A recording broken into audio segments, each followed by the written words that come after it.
नमस्ते बच्चे, आप सब कैसे हो। मेरे ख्याल से आप सब अच्छे होंगे। अच्छा, आज हम देखने वाले हैं महायान का पुरस्कार। इस कहानी के अंदर हम जाते पहले हम इस कहानीकार के बारे में पहले जान लेंगे। इस कहानी का लेखक है यशपाल। यशपाल की जीवन की परीक्षा हम देखने के बाद कहानी के अंदर जाएंगे। अच्छा, यशपाल की जन्म 3 दिसंबर 1903 में फिरोजपुर जवानी यानी पंजाब में हुआ था। इनकी मृत्यु 26 दिसंबर 1976 में वाराणसी उत्तर प्रदेश में हुआ था। ये व्यवसायी उपन्यासकार कहानीकार है। राष्ट्रीयता भारतीय है। अवधि काल आधुनिक काल है। पिता कहानी और उपन्यास है। इनकी मुख्य रचनाएं हैं दिव्या, देशद्रोही, झूठा सच, अमृता, मनुष्य के रूप, तेरी मेरी उसकी बात, पिंजरे की उड़ान, धर्मयुद्ध, कुत्ते की पूंछ, तुमने क्यों कहा था मैं सौंदर्य हूँ। ये सब इनकी मुख्य रचनाएं हैं। इनकी मुख्य रचनाएं के बारे में हम देखे थे। इनके पुरस्कार के बारे में भी देखेंगे। देव पुरस्कार, सोवियत लंदन नेहरू पुरस्कार, मंगल प्रसाद पुरस्कार, पद्म भूषण और साहित्य अकादमी पुरस्कार, ये सब इनकी लगन की कामयाब की पुरस्कार माने जाते हैं। परिवार के बारे में अब हम जानेंगे। यशपाल के पिता का नाम निराला लाल है और माता का नाम प्रेम देवी। निराला लाल और प्रेम देवी में आपस में बहुत झगड़ा आता करता था, क्योंकि निराला लाल का एक छोटा सा दुकान था। उस दुकान से उनका क्या क्या पैसा आता था, यानी क्या क्या वो बेचकर क्या क्या आता है, वो पूरा भी प्रेम देवी के पास उन्होंने नहीं देते थे। इसीलिए पति पत्नी में बहुत झगड़ा आता था। ये निराला लाल अपने बेटों का भी परवरिश करना नहीं चाहते थे। इसीलिए प्रेम देवी अपनी मुश्किल को पार करना, इतना मुश्किल को पार करना उसे उचित नहीं समझती थी। इसीलिए एक दिन उसने अपने दोनों बेटों को यानी यशपाल और धर्मपाल को उठाकर बाहर आ जाती थी। यशपाल के भाई का नाम है धर्मपाल। ये दोनों बेटों को उठाकर अपने साथ दूसरे गांव में जाकर उन्हें गुरुकुलम में भर्ती करती है। उनका आरंभ शिक्षा वहीं हुआ था और यशपाल ने अपनी कॉलेज नेशनल कॉलेज लाहौर से शिक्षा प्राप्त की। विद्यार्थी जीवन में क्रांतिकार आंदोलन में भाग लेने के कारण इन्होंने कारावास का दंड भुगतना पड़ा, यानी जेल भी जाना पड़ा। जेल में ही इन्होंने कहानी लिखना आरंभ किया, यानी इन्हें जेल में होने पर भी अपने कहानी को वहीं आरंभ किया था। कहानी के अलावा उपन्यास, निबंध और नाटक भी लिखे हैं। महायान पुरस्कार की कहानी के द्वारा हमें ये सीख मिलती है कि हमें बिना किसी सुविधा के कारण काम करनी चाहिए, यानी सेवा करनी चाहिए। किसी से भी हमें कुछ तो मिलेगा, ये सोचकर हमें कुछ भी सेवा नहीं करना चाहिए। उसका फल ईश्वर हमें अवश्य देते हैं। और परोपकार का महत्व बताने का उद्देश्य है। जब हम निश्चित भाव से कार्य करते हैं तो हमें अंतिम में आनंद संतुष्ट मिलती है, यानी अपनी मन लगाकर किसी का सेवा हम करने पर हमें क्या मिलती है, एक तरह की आनंद हमें मिलती है। साथ ही ईश्वर उसका फल हमें किसी ना किसी रूप से अवश्य देते हैं। हमें अच्छा काम करेंगे तो हमें ईश्वर भी किसी ना किसी रूप से हमें क्या देंगे, अब उसका फल हमें जरूर देंगे। ऐसे ही इस कहानी में अंत में सेठ को मिला है। अब आओ हम कहानी के अंदर जाएंगे। एक धनी सेठ थे, अत्यंत विनम्र और उदार। धर्मपरायण इतने कि कोई साधु संत उनके द्वार से निराशा न लौटता, पर पेट भोजन पाता। भंडार का द्वारा सबके लिए खुला था, जो हाथ पसारे वही पाए। सेठ ने बहुत से यांग किए थे और धन में ना जाने कितने धन दिन दुखियों में बांटा दिया था। इसका मतलब है कि धनी सेठ ने एक दयालु और पोलाइट आदमी थे। ये अपने पास कोई भी आकर मदद मांगे तो उसको ना नहीं बोलते थे, यानी अपने पास क्या है, अपने पास क्या क्या है वो सब कुछ सबको देते थे।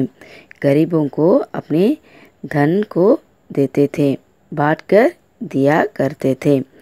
और इनके घर के दरवाज़ा कभी भी खुला रहता था, क्योंकि कोई भी आकर इनके घर के पास हाथ फैलाते हैं तो उनको ना बोलकर वो क्या करते हैं, सबको अपने धन को बांट देते हैं। और साधु संतों को भी क्या करते हैं, निराशा नहीं छोड़ते हैं, उनको भी पेट भर भोजन देते हैं और अपने हाथ में क्या क्या है वो भी उनको देकर भेजते हैं। यही लेखक ने कहते हैं कि हर दिन वैसा ही नहीं होगा, सब दिन होता ना एक समान। इसका अर्थ है सभी दिन एक ही तरफ से नहीं होता है। एक दिन हमारे पास पैसा आता है, दूसरा दिन ही वो पैसा चले भी जा सकता है। अकस्मात दिन फिरे और सेठ को गरीब का मुख देखना पड़ा। अब ऐसे नौबत आ गई कि सेठ को भी क्या करना पड़ा, गरीब की मुख देखना पड़ा, यानी उनको खाने पीने के लिए कुछ भी नहीं था। सखी साथियों ने भी मुख फेर लिया। इसका मतलब है उनकी साथियों, अपने पास पैसा है तो क्या करेंगे, दोस्त भी आ सकते हैं। हमारे पास कुछ भी नहीं तो हमारे दोस्त क्या करेंगे, हमें भी क्या कर सकते हैं, मुंह फेर कर जा सकते हैं। ऐसे धनी सेठ के साथ भी ऐसे ही हुआ था। उनके साथियों भी क्या किए, मुंह फेर कर चले गए थे। ये नौबत यहाँ तक आ गई कि सेठ एवं सेठानी भूखे मरने लगे। इसका मतलब है दोनों जन को भूख के बिना कुछ भी खाने के लिए नहीं था, उन लोग भूखे मरने लगे थे। दिनों में एक प्रथा प्रचलित थी।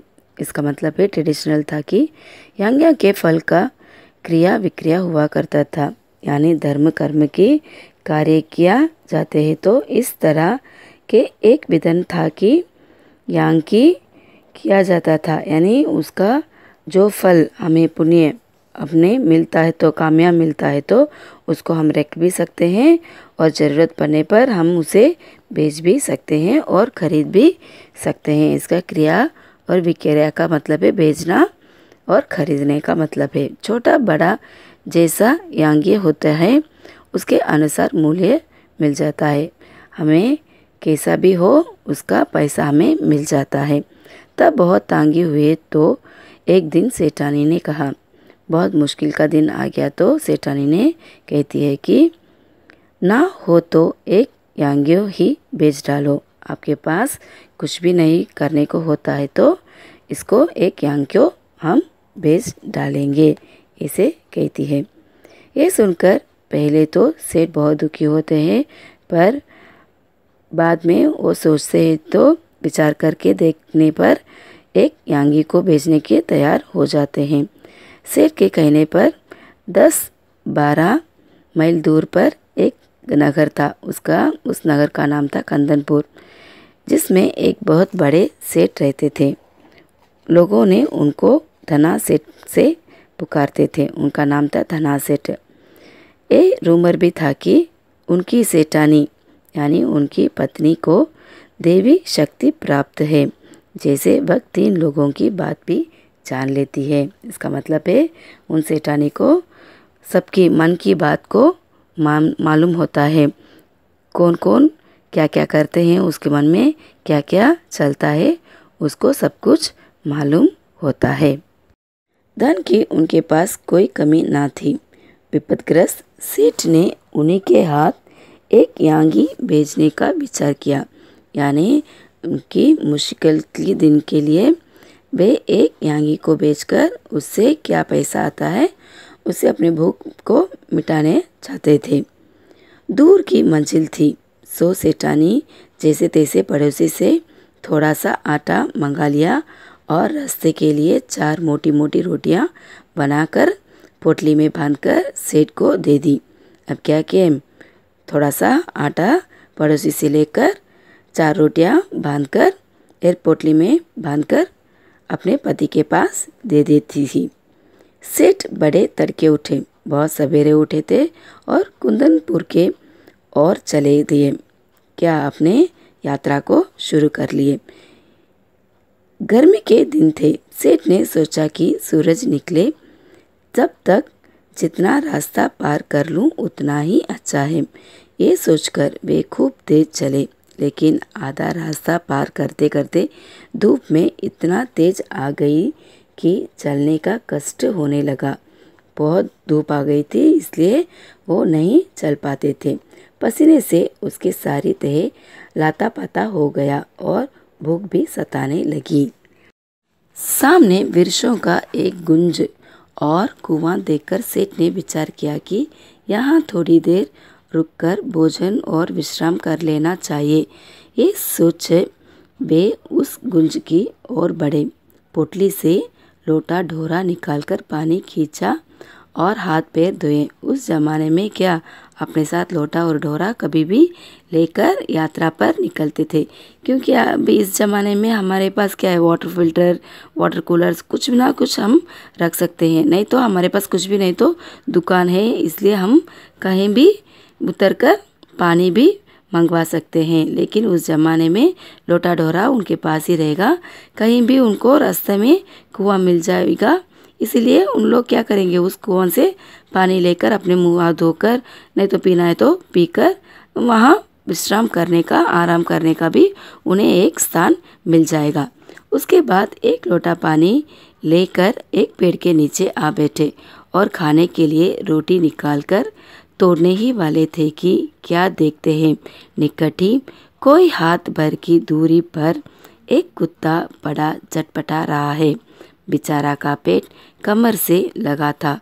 सेठ को रोटी खोलते देखा, वह बार बार गर्दन उठाता, पर दुर्बलता के कारण उसकी गर्दन गिर जाती थी।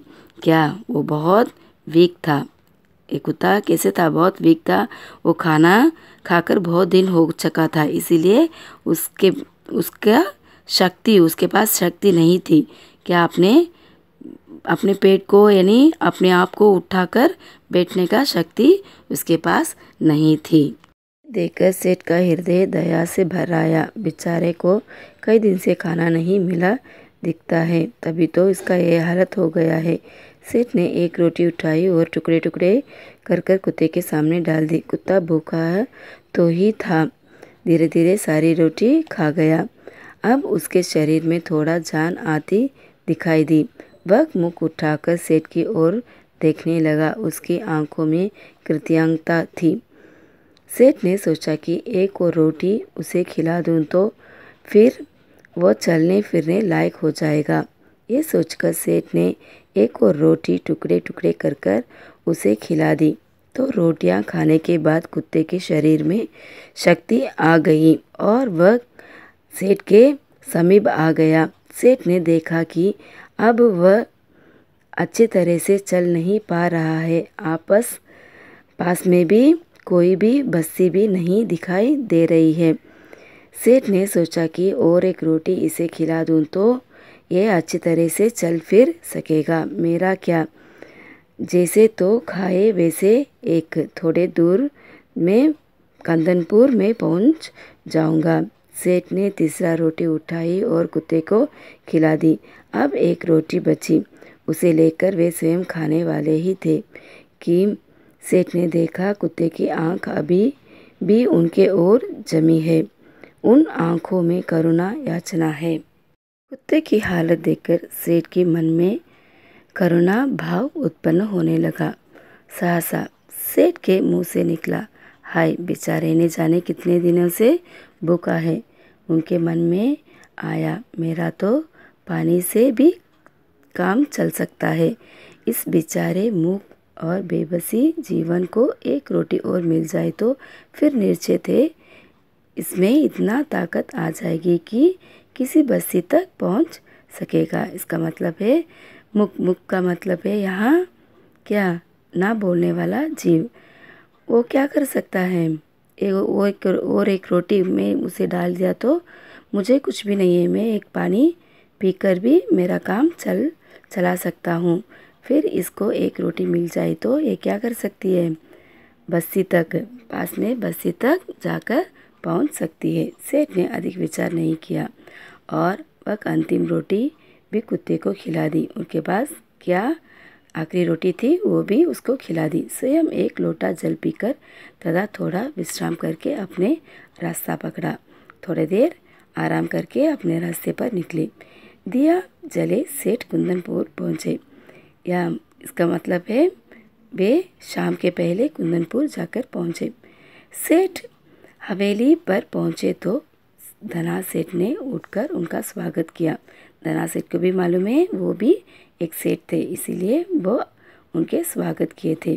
पूछा, कहो सेठ, कैसे आना हुआ? सेठ ने कहा, संकट में हूँ और एक यज्ञ आपके हाथ भेजने आया हूँ। इतने में धन्ना सेठ की पत्नी आकर सेठ को प्रणाम की और बोली, सेठ जी, यज्ञ खरीदने के लिए तो हम तैयार हैं, पर आपको अपना महायज्ञ भेजना होगा। महायज्ञ? सेठ ने आश्चर्य से कहा। हाँ, वही जो आज आपने किया। धना सेठ की पत्नी ने कहा। सेठ बड़े आश्चर्य में पड़े। महायज्ञ? और आज? वे समझे कि उनका मजाक उड़ा जा रहा है। विनम्र भाव से बोले, आप आज की कहती है, मैं तो बरसों से कई यज्ञ नहीं किया। मेरी सिद्धि थी ऐसी नहीं थी। धना सेठ की पत्नी ने गंभीर भाव से कहा, नहीं सेठ, आज आपने भरी याग की है। महाराजा उसे भेजेंगे तो हम खरीद लेंगे, नहीं तो नहीं। विस्मित विमुट हो गए। इसका मतलब है वो हैरान हो गए। उन्होंने निश्चय हो गया कि इन लोगों को यज्ञ खरीदना नहीं है, इसीलिए ऐसी बात की जा रही है। क्या सोचते हो सेठ? बोलो, राजी हो? धना सेठ की पत्नी ने पूछा। सेठ ने किन्ने होकर कहा, सेठानी जी, हंसी छोड़िए, काम की बात कीजिए। बरसों से मैंने यज्ञ नहीं किया, आप आज की कहती है। ऐसे कहने पर सेठानी ने जवाब देती है। सेठानी ने समझाया कि आज रास्ते में स्वयं ना खाकर 4 रोटियां भूखे कुत्ते को खिला दी। क्या किए? स्वयं अपने पास 4 रोटी थी, एक भी नहीं खाए, सब कुछ कुत्ते को खिला दिए थे। ये महायज्ञ नहीं तो और क्या है? यज्ञ कमाने के इच्छे से धन दौलत लुटाकर किए गए यज्ञ सच्चे यज्ञ नहीं है। इसका मतलब है अपने पास क्या क्या है, धन दौलत सब कुछ लुटाकर, सब कुछ देकर पुण्य कमाना ये यज्ञ नहीं है, ये अच्छा काम नहीं है। निस्वार्थ भाव से किया गया कर्म ही सच्चा यज्ञ है, महायज्ञ है। क्या आप इसे भेजने के लिए तैयार हो? अपने अच्छे भाव से, यानी क्या सच्चे यज्ञ है? हमारा धन दौलत लुटाकर हम किसी को भी अच्छे काम करते हो तो वो अच्छा काम नहीं हो सकता है। अपने पास क्या है, अपने भाव से यानी अपने हृदय से कुछ भी करते हो तो, मदद करते हो तो उसे हम महायज्ञ कहते हैं। सेठ मानो आसमान से गिरे। भूखों को अन्न देना सभी का कर्तव्य है, इसमें एक जैसा क्या बात है? क्या भूखे को, एक कुत्ता भूखा था, उसको मैं क्या दिया है? 4 रोटियां दी थी। वो क्या मेरा कर्तव्य है, मेरा काम है। वो मुझे करना अच्छा लगता था, इसीलिए मैं क्या किया, उस कुत्ते को 4 रोटियां भी दे दिया था। इसमें कैसे ये महायज्ञ हो सकता है? क्या विचार है सेठ जी, ये यज्ञ भेजना है कि नहीं? सेठानी ने पूछा। सेठ ने कोई उत्तर नहीं दिया, चुपचाप पोटली उठाए और हवेली से बाहर चले आए। उन्होंने मानवीय कर्तव्यों का मूल्य लेना उचित ना लगा। इसका मतलब है उन्हें ये मानवीय का मतलब एक पर्सन का, एक व्यक्ति का कर्तव्य क्या है, किसी को मदद करना, उसका मूल्य लेना, उसका पैसा लेना वो उचित नहीं समझ रहे थे, इसलिए वो बाहर आ गए थे। कुंदनपुर की धर्मशाला के चबूतरी पर भूखे पेट जैसे तैसे रात बिताकर पाँवों फटे, यानी सुबेरे उठकर वहाँ से चलकर अगले दिन शाम को सेठ अपने घर आ पहुँचे। सेठानी बड़ी बड़ी आशाएं लगाए बैठी थी। सेठ को खाली हाथ वापस आए देखकर आशंका से काँप उठी। बोली, क्या धनासेठ नहीं मिले? सेठ ने आदियो पांत यानी सारी कथा, पहले से क्या क्या हुआ था सारी कथा सुनाई। सुनकर सेठानी की सारी वेदना जाने कहाँ विलीन हो गई। हृदय उल्लसित हो उठा। विपत्ति में भी सेठ ने धर्म नहीं छोड़ा, यानी अपने कष्ट में भी वो अपने धर्म नहीं छोड़े थे। धन्य है मेरे पति। सेठ की चरण की रच यानी उनकी चरण की धूल को अपने माथे में लगाते हुए बोली, धीरज रखिए, भगवान सब भला करेंगे।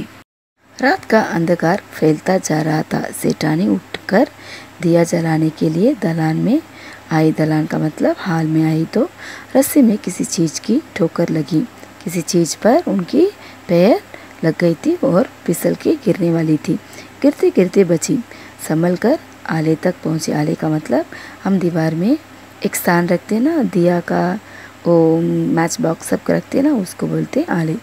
वहाँ तक पहुँची और दिया जलाकर नीचे की ओर निखर डाली तो देखा कि तलीज के सहारे यानी अपने घर के चौखट पर एक पत्थर ऊंचा हो गया है, जिसके बीचों बीच एक लोहा का कुंदा लगा है। कुंदा का मतलब एक कुंडी जैसे उस पत्थर में लगा हुआ था, जिस कुंदे से उन्होंने ठोकर खाई थी।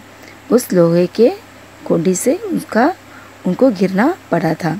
शाम तक तो महापत्थर बिल्कुल उठा भी नहीं था। अब ये अक्षमता कैसे उठ गया? क्या बहुत आश्चर्य हो गया है।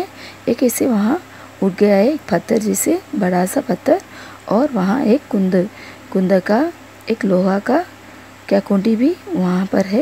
ये कैसे उठ गया है? फिर सेठानी ने सेठ को बुलाकर बोली, देखो तो यहाँ तो पत्थर कैसे उठ गया है। सेठ भी आश्चर्य से पड़ गए थे, आश्चर्य में हो गए थे।